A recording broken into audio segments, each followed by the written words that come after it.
me on the ground. I'm acting with the Afghans. I'm talking to the Iraqis. And between us, there's not a thread of connection between how we do things. And I know it creates problems, but it's also remarkable that we can sort of work together on these things. It's interesting. We were talking about people who solve big problems. Peter Diamandis, Peter Thiel, Elon Musk, even Jeff Bezos. These guys are people who try to solve big problems. What are your thoughts? You said you have hope now. What about these guys gives you hope? Well, what I was thinking about before I answer that, dive into that, I was thinking about, because I'm a coach, obviously, of CEOs and other people who want to get their message across. So storytelling is the most important thing. So I want to tell you a story that was very interesting to me because I just happened to put two and two together. Sometimes you're thinking back in your life and you're thinking, well, why did that happen? And why is this happening? All that sort of thing. So I think for most of us, there's an illogical progression, it seems at the time, but maybe after a while, you see how things fit together, right? So follow this. So when I was 20 years old, I was invited to be a Rotary International Scholar, and I was sent to the Soviet Union. Now, when I arrived in the Soviet Union, I was deemed a threat, a security threat. So they thought that I was a spy, which as far as I know, I was not. But I warranted a team of Secret Service agents that followed me. They obviously created a dossier on me, which must have been very boring because I wasn't there on any surreptitious or shady, import, or purpose. But I was there to go and observe, and I had an opportunity to meet with the heads of all these Politburo agencies. So public housing, public transportation, public education. And these men they were all men who were 6 times my age and 6 times my girth. So, you can imagine these big old Soviet leaders, right? And this was just an astounding opportunity for me to go to Moscow and Leningrad and have these significant meetings. And then at night I would wander the streets and people would come up to me. Ordinary Soviets, I had to be careful, but they would plead with me, would you please teach me English so I could leave this place? They would tell me all these things. Well, follow this. Now, that was 2 months there when I was 20 years old. 10 years later, I find myself in the White House negotiating with the Soviets for the first bilateral meeting between Reagan and Gorbachev. Now, with our team our negotiating team with the Gorbachev team, the first round of the Gorbachev apparatchiks, they were, telling us the big lie theory. Soviet Union, best economy, best fed people, blah, blah, blah, blah, blah. And we knew that was the big lie theory. But interesting, no one on our team had actually ever been to the Soviet Union. 10 years before this, I had been there, seen it, felt it, tasted it, by myself. So I knew what was going on. Now, certainly a part of the Reagan foreign policy team, certainly there were actors who had been to the Soviet Union before. On our negotiating team, I was the only person. So when someone tells you what they try to convey to you is a big lie theory, if you've actually seen it with your own eyes and tasted it and seen it and experienced it, know that it's something you're not going to accept. So I think storytelling, if it's truth telling, and it's done I think if it's done in a colorful and meaningful way, that is reflecting on the experience that you had, it's important. So you mentioned my interest in, I would say, epic breaking ideas. So you both of us share an affection for the writing of Peter Diamandis and just his brain. So he is a person he wrote the book Abundance. He has a theory that we have available to us the answer to every problem that we face. And so among us humans, we have the answer to everything, whether it's shortage of fish in the sea to feed civilizations that live on oceans, whether it's, carbon, whatever pick whatever your problem is, and there's an overabundance of them. We have it within us. And this is something Reagan always used to love to say, that quoting some of the early founders and patriots, that we have it in us to start the world over again. So every single person has the ability to think up an answer to what the world's problems or even a local community's problems are. And I think that's what makes an incredible dynamic, and particularly in a capitalistic economy, these things are necessary to feed our human progress and our well-being. And you see it in the example. I've just been fascinated thinking about Elon Musk because, well, okay, fine, he's the richest man in the world, but his attitude toward that is sort of, so what? Money at this point, what does money mean to him at this point? Absolutely zero. He lives in a tiny house. He lives in a 371 square foot house. So that's his, I guess he owns it. I don't know, he might rent it, but he doesn't, I believe he doesn't really care about money, because if he lost all that money, what is it, $400 billion or something like that? If he lost it, he would be a creator all over again. And I think this is one of the things we need to imbue in young people, whatever economic level, whatever educational level. Having an education doesn't necessarily give you the skills to be creative and to address a solution. One time years ago, I started something called the School for World Problem Solvers. And I went to the United Nations and I said, I'd like you to host this, underwrite it, would you, and they were intrigued by the idea of actually having a core of people around the world on all the different continents be part of a school for world problem solvers. So these people would be attending school, but what they would have to do to graduate is that they would have to create a solution for one of mankind's serious problems, which could be nutrition or health or homelessness is not a problem. It's a symptom of a problem, but all of these different kinds of things. And I think that's what it gives me hope for the future. As long as people have the freedom to think for themselves and they're incentivized to want to do it, government handouts do not incentivize people to create solutions, not only to other people's problems, but to their own. Yeah. This is absolutely essential. So now that covers a wide swath of things there, but I always love talking to you. Well, I know, I appreciate that, and yeah, you give us a lot of a room to play around in, and I think about one of the problems here in America. I was to be the doctor for a moment here. Is we can absolutely have a state of the art medical program that provides medical coverage for everybody. First off, it shouldn't be called medical insurance. Second, it shouldn't involve having a job, where, I lost my job, I lost my medical benefits. It shouldn't involve losing the ability to have a family plan, like this is a service. And then maybe you can have an insurance, like a catastrophic insurance above that or something. But because we can't all agree to give up everything we have to get a state of the art program, we don't have one. We just continue to Frankenstein something together, add on a leg, stick on an arm. Hey, everybody needs more arm room. Let's put another arm on. Now we got 5 arms, and this thing gets crazy real fast.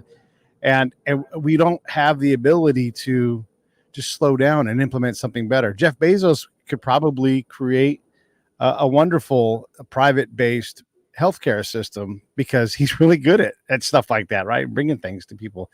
So how do we create these incentives with the government where we're like, hey, Jeff, can you help us out with this? Or, how do we create incentive, the carrot, as opposed to, the cookie, of like, here's free money. But how do we create enough incentive to make people inspired to solve these problems or to create art that we need or whatever it is? How do we do that without the government just getting in the way of itself? So here are a couple of examples. So when I was in the White House, my job was to create public-private partnerships. So I brought in, let's say public housing. So at that time, there were these massives. I don't know if your listeners are even aware of this, but in Chicago and St. Louis, these were, like these 24 floor towers of poverty. And they were full of road, it is terrible, disgusting. And they were all brought down. They were torn down. So I thought to myself, I want to bring in the smartest private sector developers of low-cost housing that I can find. Brought them in. I said, look, We want to do public-private partnerships with you. We want to put you really in charge of designing, creating, building, and giving the government can come in with subsidies, but the government can't. The government's not in the business of building. Thank heavens, not in the business of building and designing houses for people that need to be subsidized. The private sector should be doing that. So that was the beginning of that. Same thing with charter schools. Okay, kids are failing in school. The test scores, even though that we in this country we pay more per capita for kids' education than any other country, our students fare like 16th or 17th. Okay, in the world on their performance. So we started charter schools. That was a public-private partnership, and so it goes. So you have the opportunity to, and I have to say, at that time, I met with a woman who was the head of one of the U.S. major hospitals, and I asked her, how would you really address the searing problem we have with taking care of veterans? Because that's really one of the places my heart is the most. We should be taking care of veterans, absolutely, after what they do to defend our freedoms. And she went over and got her hand, her purse. She took out her wallet, and she held a American Express Gold card in my face. She said, "This is the solution." Now, she didn't mean American Express Gold card, but she meant give the veteran an opportunity to go out and buy their own care. So get them in a competitive environment for healthcare instead of making them go to federally funded and operated veterans hospitals where they're not getting the service. So put them into a competitive marketplace. Healthcare is a field which I've done a lot of work in, and in a lot of areas, we have seen tremendous solutions to a lot of problems. I think this is going to be, you're going to see, in the next 20 years, maybe next 5 years, you're going to be see an acceleration of solutions. I mean, even the very fact that we got vaccines out as fast as we did foretells the future of addressing this. But I think, at the same time, we have to have a lot of, in addition to where, we're going with this, is a lot of self-care. People are very interested now in not depending upon, they might go to, 5 different doctors to get 5 different opinions, and there would be 5 different opinions, right? They are more interested in taking care of and being responsible for their own health care. So, for example, my daughters, with my 6 grandchildren, they take a picture. If a kid has a rash or a kid has whatever, they take a picture on their phone, send it to the pediatrician. The pediatrician texts back, what to do about it. Okay. Telemedicine is a brand new thing. We're going to see a lot more of that.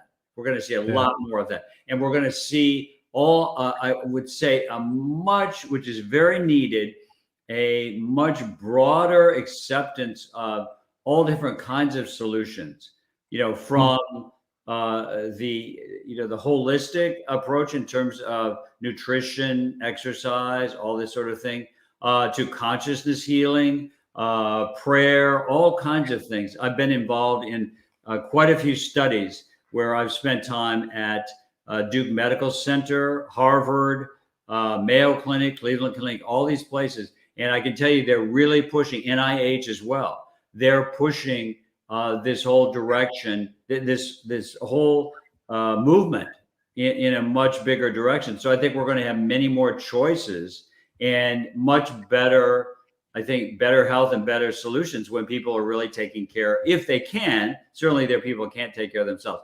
But we're going to, I think we have to make healthcare more universally, and I mean healthcare in a big sense, available to more people.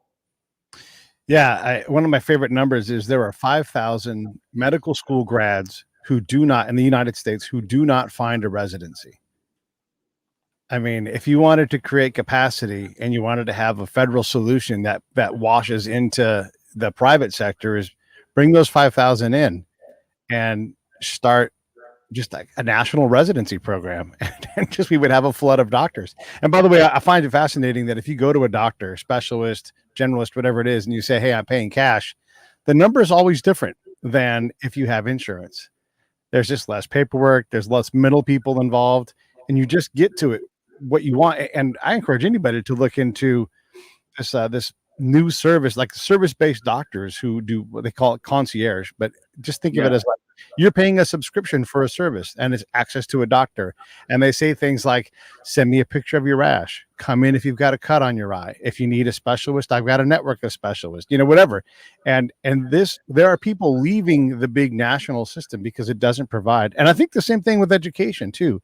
It's hard for a major university to charge 30, 45, $50,000 a year and then teach a bulk of its classes online.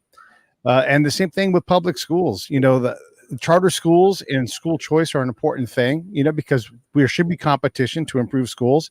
It should never be, the kids should always be first, and then maybe the parents, and then maybe the unions and but we don't seem to have that. So I think also the internet is creating opportunities for entrepreneurs to create better schools and than what's even possible right now. Like 20 years from now, big school institutions may be struggling to stay relevant. And we just saw that in an election in Virginia where parents were rejecting they were rejecting being ignored and their kids being taught something that they weren't comfortable with. Well, there's a big difference between indoctrination and education. Is it an educator's job to indoctrinate kids with their points of view? I don't think so. I think that it's a parent's responsibility to provide moral education. So, but here's the thing: education has to be. I think one of the great things that COVID has done is it's ripped open these sores, and one big one is education has to be 1,000% completely torn apart and rethought.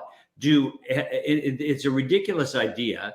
Of course, we talk about this. It's a factory model, right? That was started, the turn of the, in the early 1900s when people, they were coming off farms and all that kind of stuff.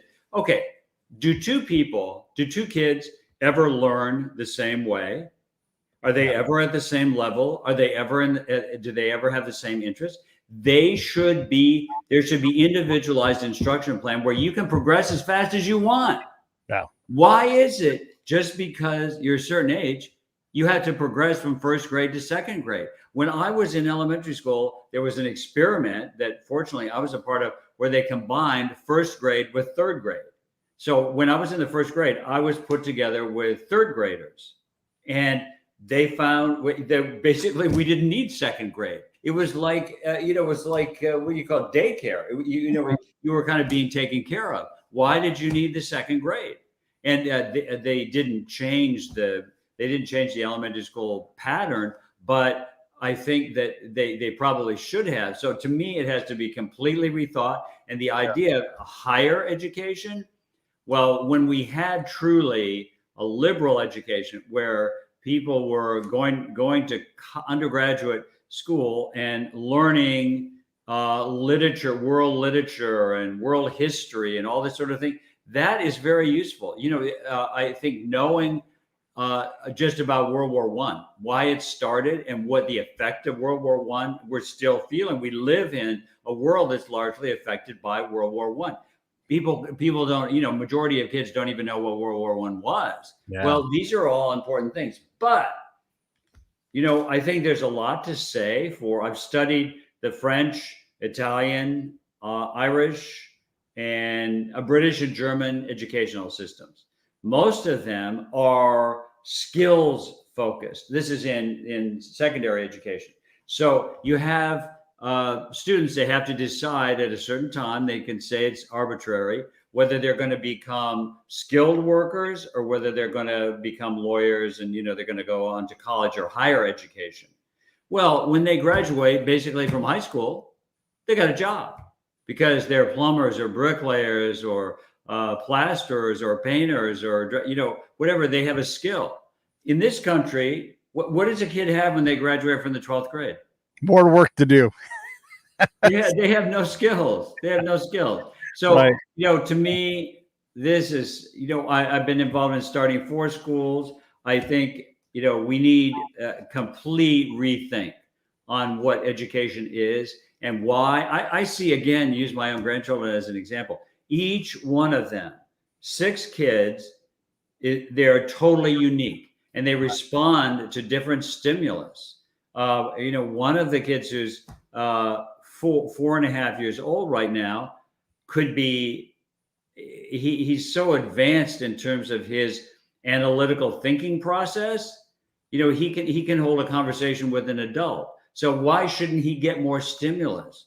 I'm not saying he's socially, Right. he's not physically an adult, but whereas some of the others, maybe they have different kinds of skills and insights. But we need to have education that is customized for the individual.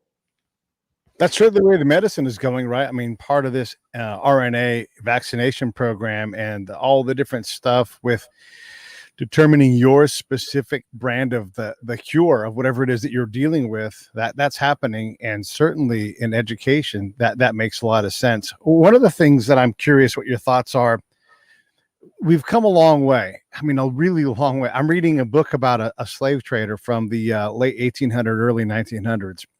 And it's 100 years. And there's people that I'm not alive from his time anymore. No one's alive from 1907 when he died, but there's people from 20 years later that are still alive, right? And that's how recent this is. And we've just come so far in terms of ethnicity and equal application of the law and everything. We seem desperate to go backwards, but I don't know that. I think that horse left the barn. We're going to complain about it, and we're going to try to figure these things out. But how important is ethnicity and class in solutions at the federal level if we're going to try to deal with these things? You can look sociologically at numbers, and it's really hard to find racism being a problem. And yet colloquially, we can go into communities and we absolutely see its impact. It may not be found in big numbers, but you can find it at the ground level. Well, I think that is why people they've been labeled, and they have been used by people who want to assert labels on them. Yeah. Now, my view of mankind is that we are all created by one creator, and we are all brothers and sisters. We're all the same. It doesn't matter what language you speak, or the color of your skin, or your upbringing, or your traditions. Why do people have to be identified by color, ethnicity, political view, whatever it is? We are all related. We're all human beings. We're all brothers and sisters. And the sooner we come to that realization, the more unity and peace and I think progress that we're going to have. I think the idea of separating people by race and class is an extremely destructive thing to do, because and people, I believe that people, and believe me, I think it's interesting to be proud of your ethnic background, or your history, family history, or be it positive or not positive. I think it's interesting to me to meet people with different backgrounds, but I don't believe that they're any different than I am. And I don't believe that they're any different, or I am any different than they are. And we need to feel a unity of spirit that not only embraces us, but pulls us together, because that's when we're really going to make progress. It's when people insist in being different, or being in a specific category because of different things. My family came to America when my great grandfather's generation, my particular family, they came through Canada into the Midwest. Different families came in different ways. Different families did not come in good ways. They were brought here. Okay, fine, I get that. But I believe that there should be, we always talk about that we need more love in the world. We need more connection. We need a feeling of brotherhood and sisterhood. And I think that can only come by, I'm not saying sameness, but I'm saying a basic recognition that we're all human beings. We're related. We're a part of the class of living animals that are called humans. And the more productive way to live is on that basis, not on our differences, but on our similarities. We all have hearts. We all have minds. We all have the ability to think, to love, to have compassion, to take care of each other. Those are all the things that we have in common. And to me, those are the things that we should be stressing. When I go out on the road, that's one of the things I like to look for is like this brotherhood of man idea, and how similar are we? No, granted, look, people who want to live in the most ruralist part of rural Texas are not going to identify with people that love the vibrance of New York City. And then everything in between, right? You have folks that want to be small town folks that want to be bigger town folks, and they're not going to agree on a lot of things. But if we can manage to tolerate one another's ability to do what we individually want to do, all caveats apply. You're not going to hurt anybody else doing it, but we get a lot better. What is it about tolerance that makes it so hard? I mean, like if you bring up tolerance to somebody who's intolerant, they tell you how tolerant they are, except for, and then they start making a list of things, and then everybody falls into those things that they don't like, So I don't tolerate Nazis. Okay, well, there are no Nazis anymore. So what does that mean? You've rejiggered what Nazis are and trying to assign that to people. But if you go out and just talk to people, if I was to go talk to you in your neighborhood or 15 other people from 15 other neighborhoods in your region, and I just met them at their level, I bet I'd find 15 to 16 really good people out of those 15 to 16 people I met. Well, I think you have to give people a chance, and I think you have to be curious and open-minded. So interesting you should mention West Texas, because my wife and I were there last weekend. We went to Marfa. You know what Marfa is? I know exactly where Marfa is. Yeah. Okay. So Marfa, incredibly cool place. We had to fly through Dallas and El Paso and drive 3 hours. So it's right on the border. We actually passed through a border patrol, which was fascinating. We saw this massive drone that has, cameras that are like 200 miles. They can spot people coming across the border illegally. But we were there because of the art installations in Marfa. So Marfa is a rough kind of, was sort of a redneck town, still is largely, but it's been, artists are attracted to go there because Donald Judd, who's a major artist, installed some absolutely phenomenal things there, right? Well, okay, now I'm not going to move to Marfa, but I like doing things that expand my mind and open me to different points of view, different scenery. I mean, the night sky there is beyond, that you can see a million stars at night. We slept in a Airstream trailer. I was thrilled about that. I like to experience things that other people have experienced, and I like people, so I'm interested in their story. I'm interested in collecting stories.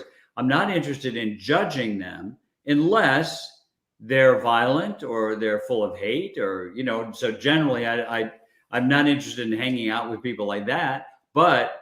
I found these people really fascinating. They wouldn't necessarily live the way I live. So what? I think it's interesting. I learned from them. And we had been, the week before, we went to Crystal Bridges, which is another phenomenal museum that is in Bentonville, headquarters of Walmart. I would have thought, well, you're going to go to the headquarters town of Walmart. How interesting. And this museum was built and full of art paid for by one of the, Walmart daughters, and they criticized her, well, how you're buying all this art and you're building this museum, and how can you do this? Well, guess what? They've had 2 million visitors. She's doing it to expose people in the lower Midwest to art, because there aren't any museums down there. So why shouldn't she do that? I think it's a great thing that she did for mankind. So going down, I tell you, we were really surprised. Going down to this little town of Bentonville, it's like you've gone back to Mayberry. There's a town square. I don't know whether you've been there or not. And so we pulled up, and I said to the guy at the hotel, do you park the car, or, should I put it in a garage, or what, the rental car? He's like, well, you can park on any street. that you want to in Bentonville. So I pulled a block away. I pulled a rental car I couldn't find a sign, a park mobile, a meter, anything that said to me, if you park here for more than 2 minutes, you're going to be fine. So Right. I parked there, and there was a guy who parked behind me, and I could tell he was a resident of Bentonville. And I said, can I really park here? I mean, I can't find a sign. I can't find a meter to put money in. Am I going to get a ticket? He said, a ticket? Oh, you can park on any street in Bentonville. No one's going to give you a ticket. I thought, I'm going to move to Bentonville. Yeah. Okay, now that's an example of a very different environment than I'm used to or that I live in. Well, I feel like it opens my mind. It does. It does. And you're right about that Texas sky. On my Medium account last summer, I wrote a thing. I just slept. I had an Airbnb, but the first night I'm like, I'm sleeping in the back of my pickup and just looking at the sky because there it is. I mean, that's the story right there. And I wrote a whole thing about it. Yeah, it is unbelievable. And when you go out and experience these things, people where they're at, you can start to understand that, like, before I start assigning any kind of belief to anybody, especially based upon what I perceive their ethnicity to be, boy, I'd better get to know some more people first, because it's a little bit crazy to do that. I'm curious. So I just, right before we did this, I finished writing up a thing on, there's a guy named Edward. Maybe you know him, Edward N. Litvak. He's an older guy who's written about international security for quite a while, and he responded to in the Wall Street Journal. He responded to a thing written by H.R. McMaster last week on Veterans Day and combat stuff. So I had to weigh in as the guy that does stuff on the ground. And it just was shocking to me to hear Litvak talk about how the CIA needs to be able to go in and blend in places like Afghanistan and find the enemy. And like, what decade are you living in? We just don't live in this decade anymore. It seems to me, James, and I struggle with this. I'm not sure what the answer is. I'm not an isolationist, but we're so bad at preparing ourselves to go abroad to fight the fight that's there that I'm not sure that we've earned the right to go out to anybody else's country to try to bring any kind of help. Well, two things on that. First of all, I think Americans have always been very bad.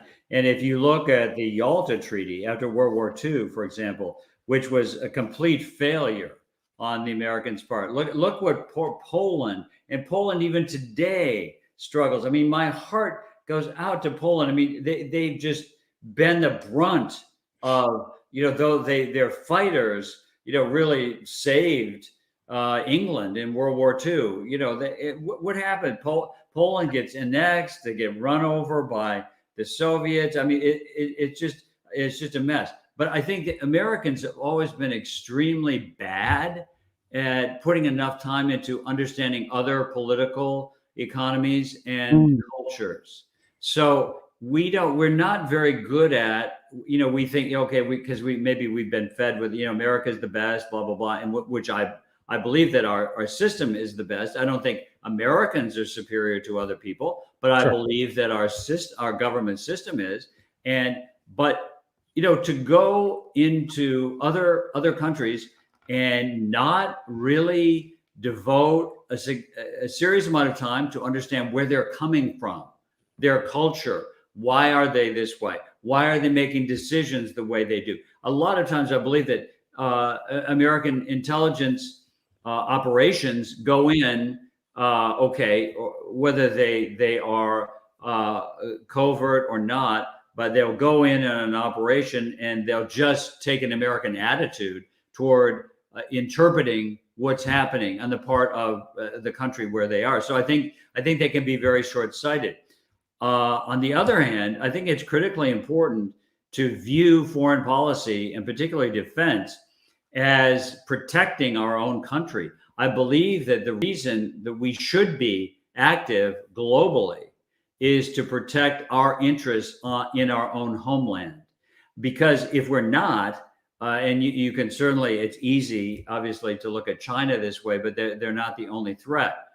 To see that we need to understand why it is the Chinese want global domination, which is no secret. They've written and published it and given it to all of us to read.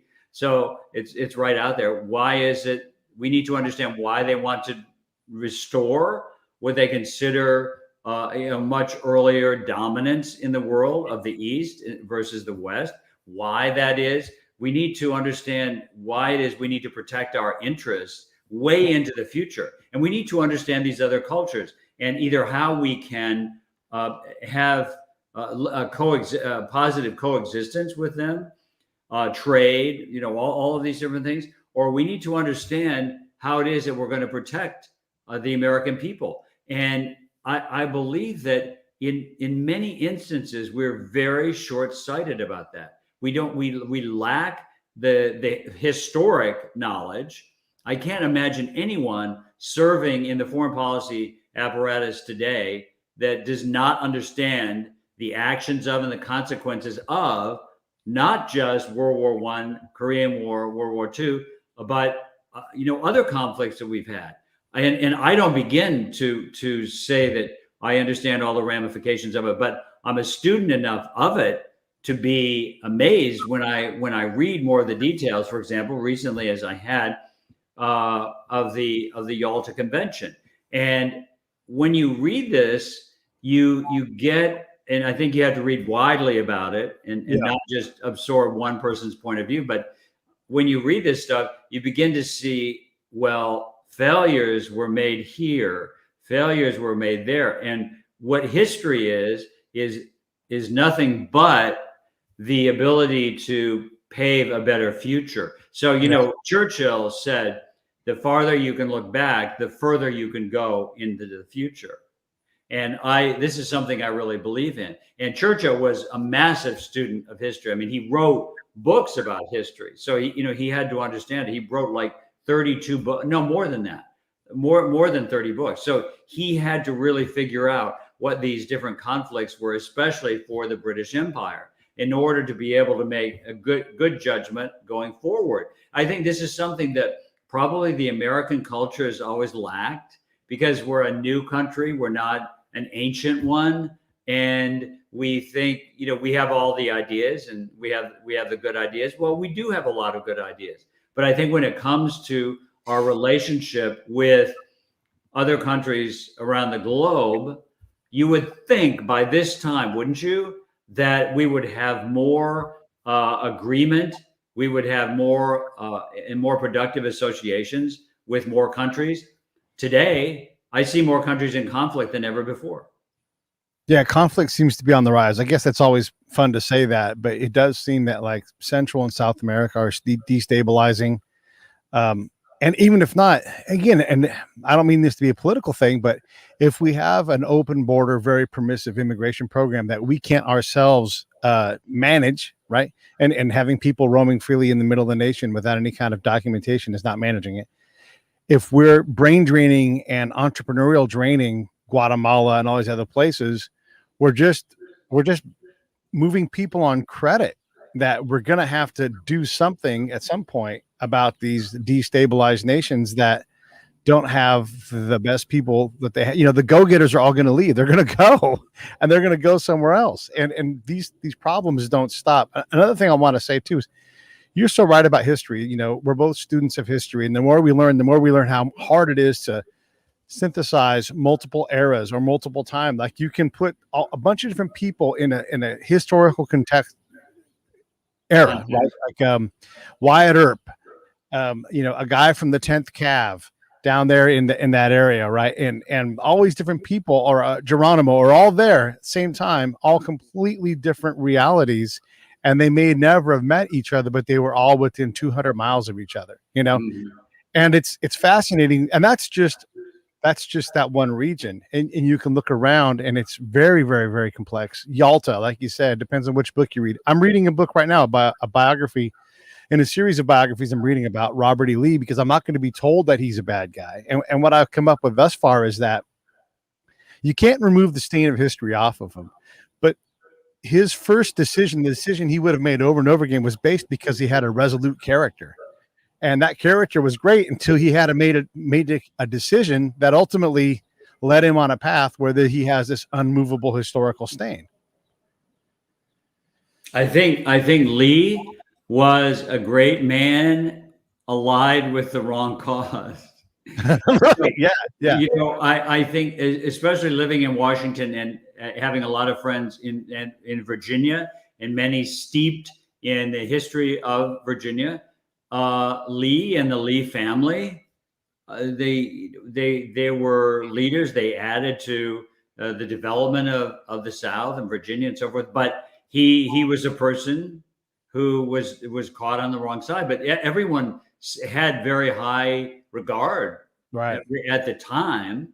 Now, certain people have decided, it's different. I mean, I can't say that I disagree with, you have to say, well, why throughout the South do we have, in the South in particular, why do we have all of these memorials to the people who fought for the part of the country that lost? It seems a little strange now within the context of today, but there's a good example.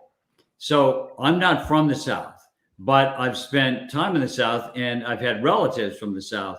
And you go to the South even today, and you find plenty of people who say that the South won, or that the South should have won, or even today people will talk about that. Now I think it's going out, but that is not a surprising thing to hear.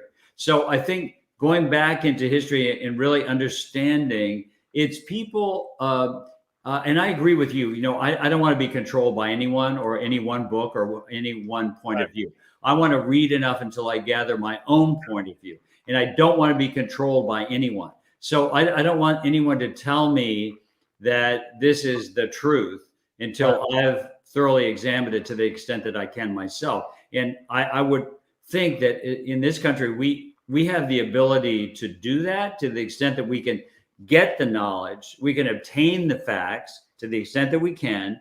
I think that is what true education really is to me. It's not accepting what someone tells you or the way they tell you to think or to act. It's for you to decide yourself after you've made your own determination.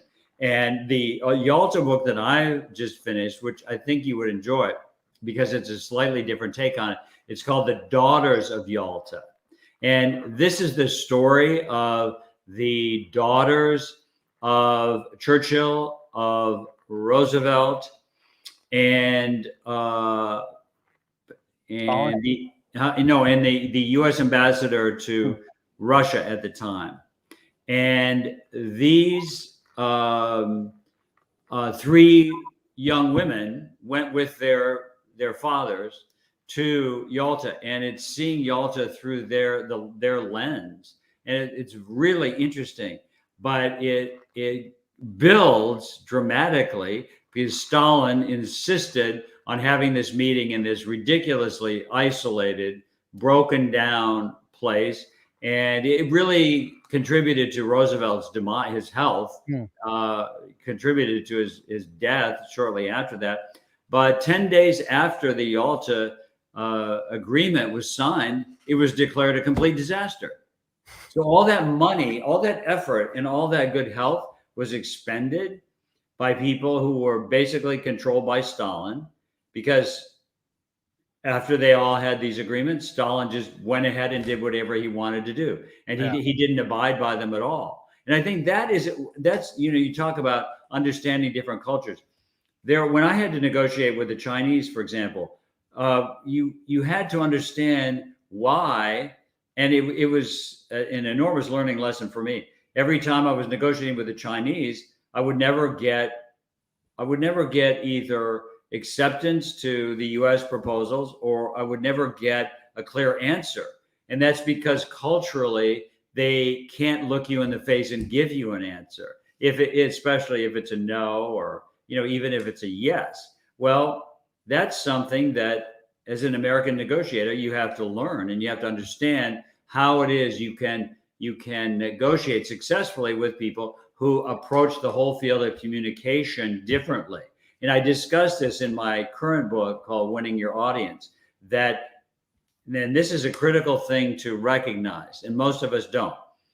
Most of what we say is not heard the way we think it's being heard by the person who's listening.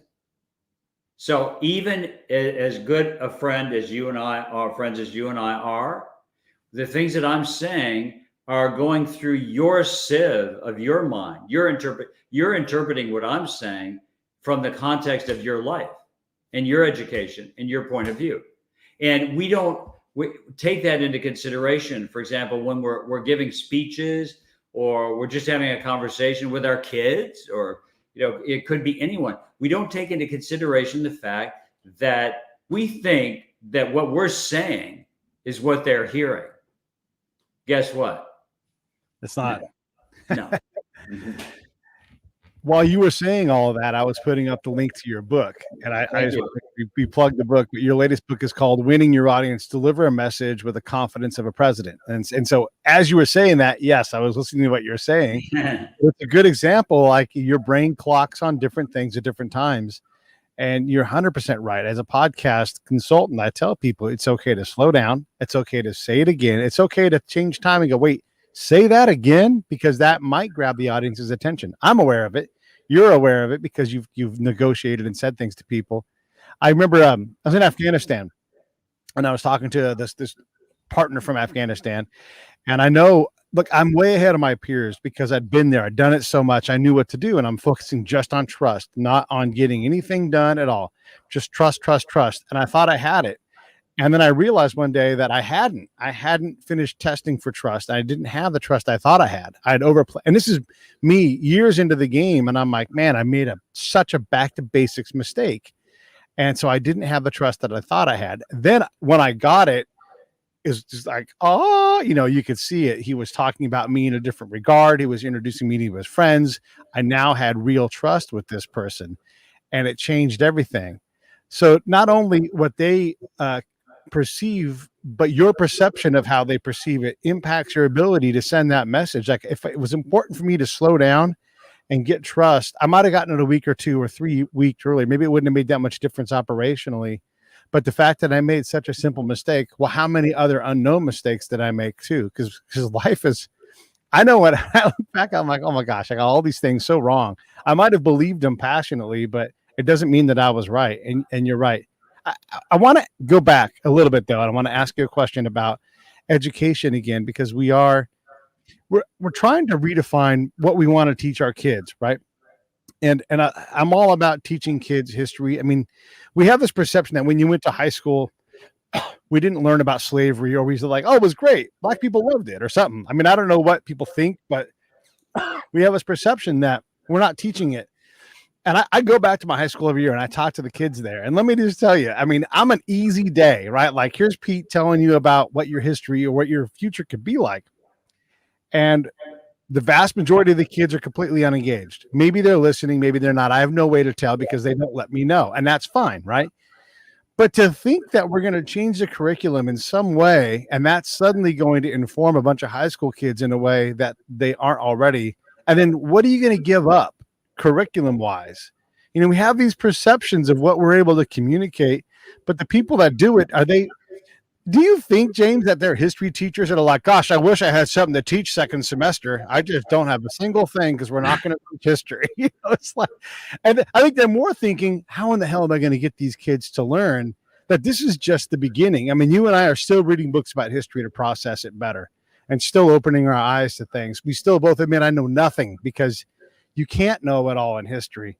So what are your thoughts? Like, I mean, yes, we need to tear the educational system down and do a better job of serving these kids so they can be a better version of us in the future. But how do you get kids to care about their education enough to actually want to pursue that?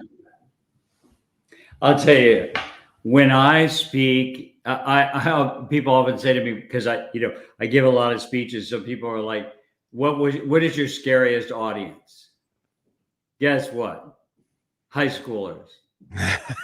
Yeah. I'm not kidding you. I remember speaking not too long ago in Cleveland in front of a big, huge public, county-wide, high school, right? Like, yeah. It was a massive auditorium, huge auditorium, right? And I was up on stage and I was probably talking about something boring like leadership or something like that. Yeah. And really, because a million things can go, as you know, as a public speaker, when you're speaking, a million things can still go in your mind. You have your brain functions with several motors going at the same time. And people are like, really? Yes. I said, you can be giving a foreign policy speech and you're going to be thinking, gee, I wish I want eggs for dinner tonight. Your mind has several different rotors going on at the same time. So I'm standing there looking at these kids. They were on their phones. They were sleeping. Their feet were up on the seat next to them. They were like, they could not. I thought, this is a waste of their time. And I was just demoralized. So after the talk, I went down, in front of the stage. All of them, they fled out of there as fast as they could, believe me. And so I was talking, so that the principal was thanking me, whatever, for being there and giving this talk. And I noticed, Pete, over kind of a little ways away where I was talking with the principal, there was a group of kids. And they were like, they were just like talking. And I'm like, oh, okay, I don't know. But I noticed them. Pretty soon, they slowly walked over to where I was talking with the principal. And this is maybe 20 kids out of, 800 or 900 kids. Yeah. And these kids came over to me and they said, what you said today changed our lives. Good. We want to thank you so much. And that was an important lesson to me. Of course, I was moved by that. And I thought, you may not reach 800, but if you reach 20, and if I reach those 20, I probably reach some others who had to go on to a class or something like that. Even if you reach one person, one of my big things when in my coaching practice on public speaking is that the first thing you have to learn is that 75% of all communication is nonverbal. It's what's in your heart, your consciousness, and your thought that conveys itself to the other consciousnesses in the auditorium. And you can convey a message without ever opening your mouth. And this is the real skill that we want to develop as public speakers. We want to reach people in the heart, in the mind, and we want to be able to, if it's worth giving a speech, then it's worth conveying a particular message. And I say, yes, I coach people on how to become the best public speakers, but I put myself in a position of being threatened all the time because I have to stand up in front of audiences and I have to make it work myself. And it's not an easy thing to do. But I think that whole idea of what you're talking about, how do you educate people, going back to the idea of being in a classroom, I think it's, certainly in high school, for example, I think it's one of the biggest challenges you can have, particularly today when high school students are absolutely magnetized by social media. And that's where they get all of that. They don't read books. They read them on their devices. They do their homework on devices. They read books on their devices. Their social life is on devices. It's all oriented to that. But the deeper question is, when I've been involved in education, running a couple of schools, starting a couple of schools, what I have tried to do is to engage the Socratic method, which is not to tell an answer, but to ask a question. And I think that is a way that kids really respond because it makes them think. Just like, you ask me and other guests that you have on your podcast, you're in the business of asking questions. And that to me is the most wonderful and fulfilling thing that you can do. So I've had opportunities to coach teenagers, for example. And I've found that one in particular, this kid wanted to be a terrorist. He told me, I want to grow up and I want to be a terrorist, and he named people that he was patterning his life up. And he was not just playing with me. He was serious. And I thought, what am I going to do with this kid? I mean, I was tutoring him. I was coaching him. What am I going to do with this kid? Finally, what I did on every session, I simply asked him questions. I didn't tell him about life or that's bad or, whatever. No, I didn't make any judgments on him, but I asked him questions. And by asking the questions, he came up with some of the most brilliant answers I've ever read in my life. And as a result, after a year of working with him, he turned his life completely around. He went to a private school. He ended up going to college and becoming a school teacher. He ended up having a productive life. Now, you can say, in all honesty, I can say, I didn't change his life. He changed his own life. That is the secret of education. It's asking the questions. And the student, you could ask a question. What was the result of the Yalta agreement? Okay, they have to go find the answer. I think that's a much more effective way than to say the result of the Yalta conference was blah, blah, blah, blah, blah. Okay. Right. I believe discovery is the way of education. It's a really good AP class out here by Pepperdine. The teacher teaches 3 different versions of the same era of history from 3 different books. So it's like, Howard Zinn, it's the standard classic history of US from whatever, and then a third alternate version of history. And these are AP students, but then they're forced to compare and contrast and determine what they think happened. And it doesn't, because you can't look at Zinn and say, oh, he's right because he's, picking the people side. And you can't say that the classic edition is right because it's been around forever. But when you go through that and you realize just how complex these things are and how oftentimes history flips on the slightest thing. Yep. Just something simple like Patton dying post World War II in a car accident. What happens if he survives? Who knows?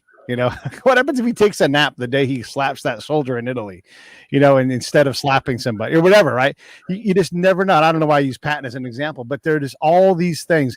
How close did Franz Ferdinand come to surviving that whole debacle in Sarajevo? If he survived, what world will we live in today? Oh, think about it. So crazy. Oh my gosh. And you know how crazy that whole thing was. It just barely happened. And it took a circus of errors and improbabilities. Well, think of this. What if Queen Victoria hadn't had so many children?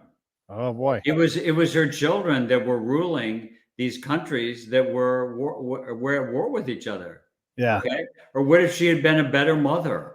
Or what if, that's what I think about, because Queen Victoria was the one who populated all these, the ruling houses of all these countries, most of them. Well, listen, I don't want to keep you more than an hour. This is just great here already talking about this. We didn't really get into Afghanistan at all. And that, unfortunately, is all of a sudden old news, even though it's still a catastrophe. There's still Americans trapped there. Any thoughts on Afghanistan before we get all the way out of here? Yes. There's one huge mistake. They kept calling it the end of the Afghan war. This was not a war. This was a preemptive policy to protect American interests in other places in the world. And the idea that you would judge it, oh, well, we lost, so many people, we spent so much money on the Afghan war, blah, blah, blah, blah, blah. That's a complete misapprehension and calling it what it was not. That is not the way you conduct a war. And we weren't there. Also, we weren't there to fight the Afghan people or to hurt the Afghan people. We were trying to sustain a logical governance in the country so that we could keep the Taliban and other questionable interests there from migrating their terror to the rest of the world. That's what it was about. And so I think that whether it was propaganda or whatever it was, I think it was completely miscalled and misjudged from that standpoint. But when you think of, one of the things, and I just end with this, is most offensive to me is that when the government spends all this money, trillions of dollars, when you think of all the war material we left on the streets of Afghanistan, billions of dollars of planes and jeeps and all this kind of stuff, that's my money. And it offends me. It offends me in every day when politicians say we're spending government money. There's no such thing as government money. We're spending the workers' money. And I would love to lead a revolt in that. If I were elected to Congress, and I never would be, but if I were, I would hope that I would say, thank you, taxpayers. We decided to spend some of your money doing the following things. You know what I mean? Yeah. Yeah. Anyway, I'll end my soapbox that way. Okay. Well, let me throw a soapbox in, and this is more funny. I realized the other day that we need to change the narrative on fossil fuels and call it plant-based energy, because ultimately that's what it is primarily, right? It's dead plants and stuff. Yeah.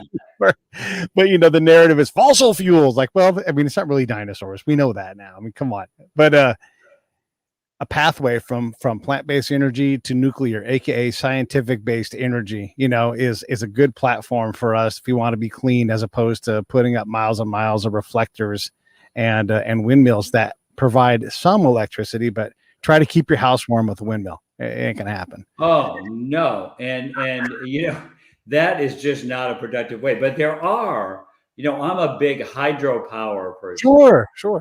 There are ways to harness what God has given us. Waves can be harnessed. There are other things that can be harnessed. Yeah. So I think there are a lot of different solutions out there, but putting up windmills, no. Yeah. All right, let me run this thing. Stand by.